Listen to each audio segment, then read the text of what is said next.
Hey guys, I just wanted to do this video kind of documenting the whole experience I've had living with the coronavirus and the symptoms and just everything I've been going through for the last week. First, I want to thank you all for the incredible support you've been showing. Since I came out about this, you guys have been flooding our YouTube channel and Facebook with very positive energy and comments and prayers especially. I really thank you guys for that. I can't tell you how much that's really touched me right here. Um, but it's been rough. I mean, it's been kind of dealing with not only the symptoms of what I'm going through, but the isolation and everything. Not being able to work, not being able to go out, not being able to, interact with people like I normally do is quite challenging.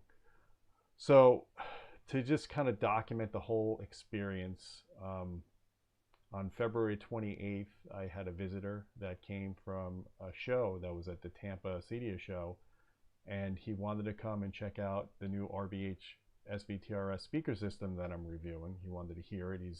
This is an older gentleman that is a marketing person for a media company that's trying to work with Audioholics on the new smart home project. So I invited him to come out and take a listen to the speakers, and he showed up on February 28th, and I invited him in, gave him a drink, put on some tunes. We discussed the speakers, we discussed business. It's about an hour and a half meeting, pretty normal stuff. Shook hands and parted our ways. Well, I guess about 3 days later, I started feeling bad stomach cramps, and which led to like diarrhea. And I just assumed I ate something bad the night before, or I just was consuming too much coffee because I love coffee, and I just didn't really think much of it. And I just kind of endured it for a day or two. And then I woke up one morning, I was just completely lethargic. I had like no energy, like I didn't sleep at all. I just felt like my whole body crashed. It was quite debilitating just feeling like that. Um, but I try to go through it, and I try to just hop myself up on caffeine and just go about my daily life.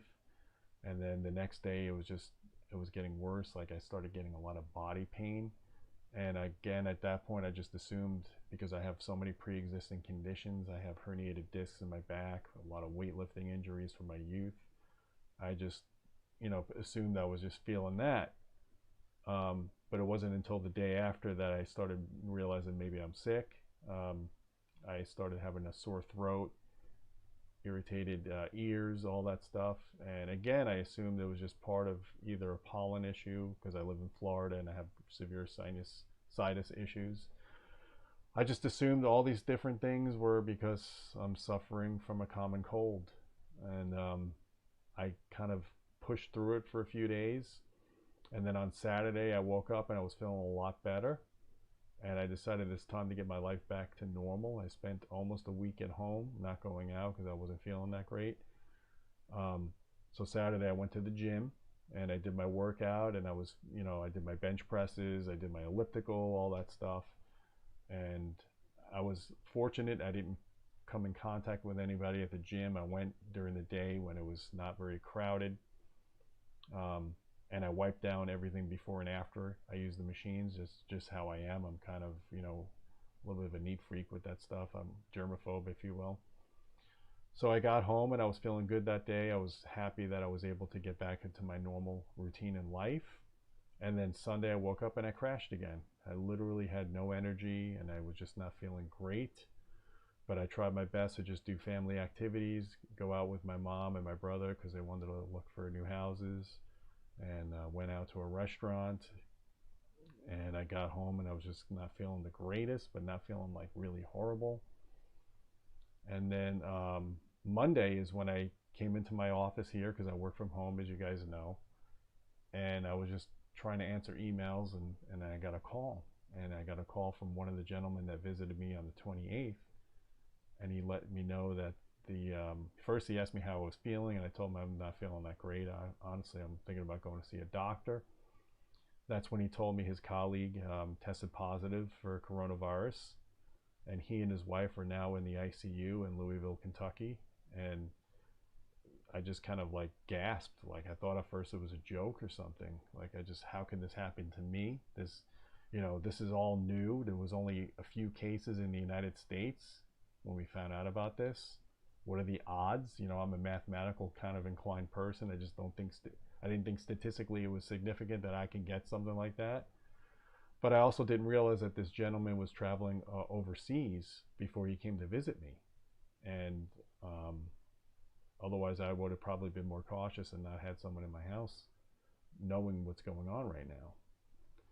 So I called my doctor, and she got a hold of the health department, and they coordinated to get me tested in Wesley Chapel, Advent Health Group at the hospital, which is about a 35-minute drive from me.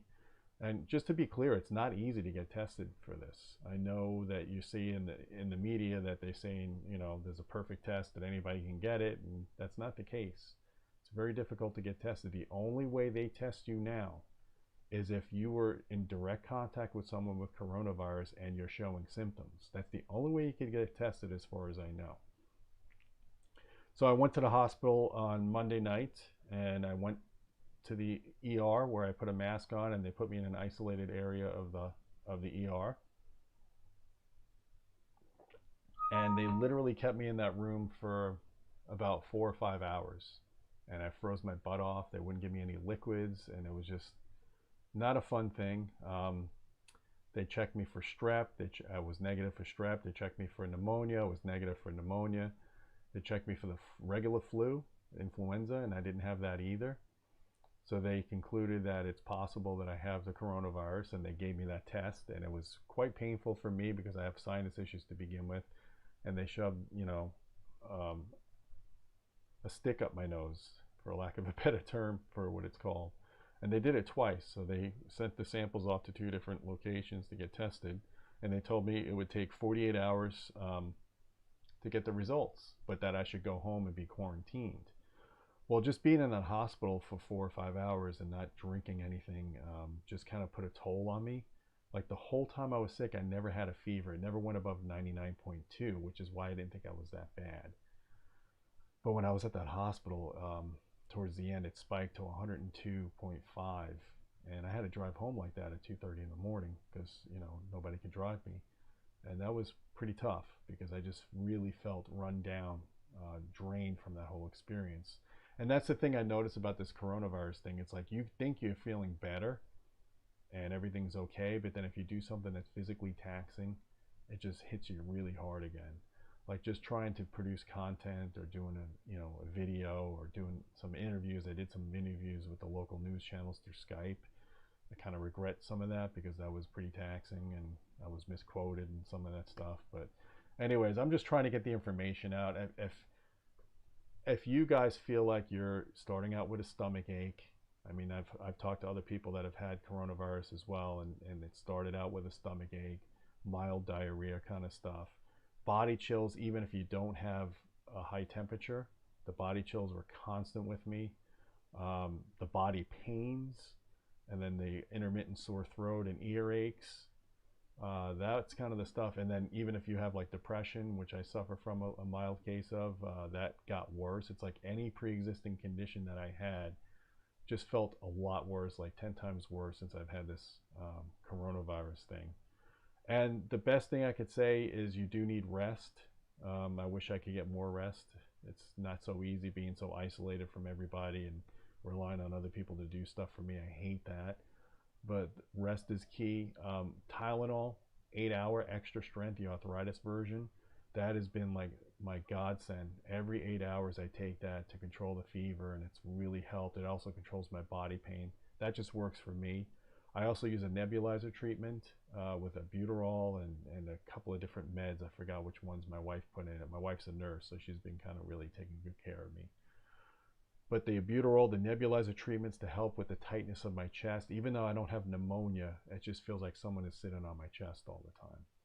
So that's been helpful. And then I take a prescription strength cough medicine just to slow down that cough. And it's not a wet cough, it's more of a dry cough, but it's persistent and it's annoying. So those kind of things really help. Of course, the regular vitamins, vitamin C, energy boosters, that kind of stuff. Arbonne is another thing I think I take to boost your immunity. So a lot of liquids. I do find drinking hot teas kind of helps kind of calm me and make me feel a little bit better. I've been drinking a lot of coconut water. I think the electrolytes are important to get back into your body. I lost like 8 pounds since this whole ordeal. And a lot of it, I'm sure, is water weight, but also I'm not working out or anything right now. So I hope this helps you guys understand and not fear this coronavirus thing. The hardest part is just to being isolated from everybody. Unfortunately, my daughter can't go to school now. They closed their school down. And as you guys know, the NBA closed down, hockey closed down, Disney just closed down. So this is going to be far reaching, unfortunately, before it gets better. And aside from the people that are sick, which is the worst of it, I am worried too because our business is kind of suffering already. We lost 2 advertisers, at least temporarily, because they can't produce product. They can't get the stuff because of what's going on in China. So this has been it's been affecting their business, and it's affecting our business indirectly as well. I'm worried about the housing market, how that's going to affect that.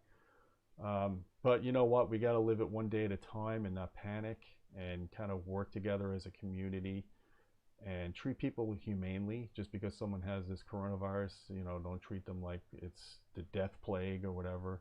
Most people, I think 80% of people that are healthy recover from this. It is a little bit more persistent than a regular flu, I could tell you that much. Normally I get off of a flu, I recover from a flu within 4 or 5 days. This has been now 8 or 9 days, and I'm still kind of struggling with it. So it is different than the regular flu for sure. And just protect yourself and protect your family, and be understanding of those that have this, because there's probably a lot more people that have it than you realize in the United States right now, just because they're having a hard time being able to diagnose everybody. There's not enough testing that's being able to be done right now. So I hope this helps, guys. I did one more video. I did a kind of a fun video on most influential speakers that I grew up with when I found out I had the coronavirus, to kind of get my mind off of it. But the content's going to be slow for a little bit. I hope you guys understand that. Again, I appreciate all the support. I just can't believe, like, people in the industry that I haven't talked to in years that have emailed me, colleagues, friends, just people that maybe aren't even friends, even competitors from other magazines have reached out and gave me their best wishes. And I really appreciate that, guys. It makes you really feel like there is a greater good in humanity, that we will get through this together, and stay vigilant and be fair and be kind to people, and stay safe. Keep your hands clean, practice good hygiene, maybe lay off the handshakes for a while until we get this thing under wraps. And yeah, that's it.